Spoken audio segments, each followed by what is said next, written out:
नमस्कार दोस्तों, टिपिट कहानियों में आपका फिर से स्वागत है। मानगढ़ धाम को जलियांवाला बाग से 6 साल पहले हुए आदिवासियों के नरसंहार के लिए जाना जाता है और इसे कभी कभी आदिवासी जलियांवाला भी कहा जाता है।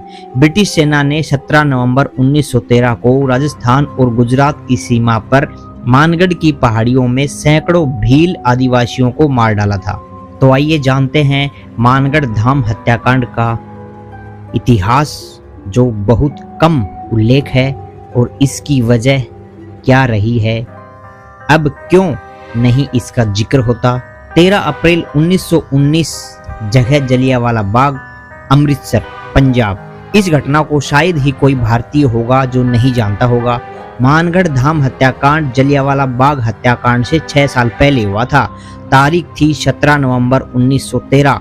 यह दर्दनाक हत्याकांड दक्षिणी राजस्थान में भी हुआ था, जो जलियांवाला बाग हत्याकांड से भी बड़ा था, पर इतिहास के पन्नों में दूसरी घटनाओं के तले छुप गया। गोविंद गुरु एक सामाजिक कार्यकर्ता थे तथा आदिवासियों में अलख जगाने का काम करते थे। उन्होंने एक 1890 में आंदोलन शुरू किया, जिसका उद्देश्य था आदिवासी भील कम्युनिटी को शाकाहार के प्रति जागरूक करना और इस आदिवासियों में फैले नशे की लत को दूर करना। इस आंदोलन का नाम था भगत आंदोलन। 1903 में गोविंद गुरु ने मानगढ़ को अपना ठिकाना चुना और वहां से अपना सामाजिक कार्य जारी रखा। 1913 तक आते आते भीलों ने अंग्रेजों के सामने 33 मांगे रखी, जिनमें मुख्य रूप से अंग्रेजों और रजवाड़ों द्वारा करवाई जा रही बंधुआ मजदूरी और लगान से जुड़ी थी। अंग्रेजों के अलावा यहाँ के स्थानीय जमींदार सामंत भी इसका शोषण करने में पीछे नहीं थे। इसी के विरोध में गोविंद गुरु ने भगत आंदोलन शुरू किया।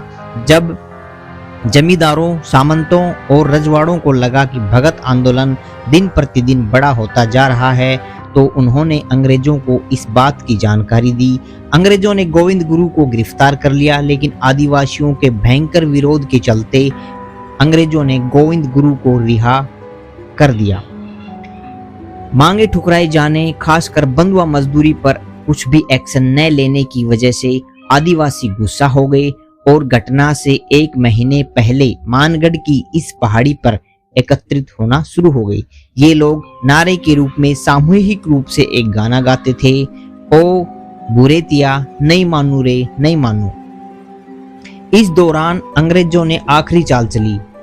उन्होंने जुताई के बदले साल के 1.25 रुपए देने का वादा किया, जिसे आदिवासियों ने ठुकरा दिया। तब अंग्रेजों ने 15 नवंबर 1913 तक पहाड़ी को खाली करने का आदेश दे डाला। इन्हीं दिनों एक घटना और घटी।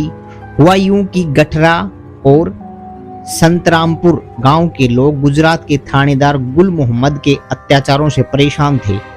उससे निपटने के लिए गोविंद गुरु के सबसे नजदीकी सहयोगी पुंजा धीरजी पारघी ने कुछ लोगों के साथ मिलकर उसकी हत्या कर दी। एक ही समय इन 2 घटनाओं, पहाड़ी पर जमा होना और गुल मोहम्मद की हत्या, से अंग्रेजों को एक बहाना मिल गया। 17 नवंबर 1913 को मेजर हैमिल्टन ने अपने 3 अधिकारी रजवाड़ों व उनकी सेनाओं के साथ मिलकर मानगढ़ पहाड़ी को चारों ओर से घेर लिया और गोविंद गुरु और इनके सहायकों के समूह पर आक्रमण कर दिया। इस घटना में 1500 से ज्यादा लोग मारे गए और न जाने कितने ही लोग घायल हुए। गोविंद गुरु को फिर से जेल में डाल दिया गया। हालांकि उनकी लोकप्रियता और जेल में अच्छे बर्ताव के कारण हैदराबाद जेल से रिहा कर दिया। उनके सहयोगी पुंजा धीरजी को काले पानी की सजा मिली। इनके अलावा 900 अन्य लोगों की भी गिरफ्तारी हुई।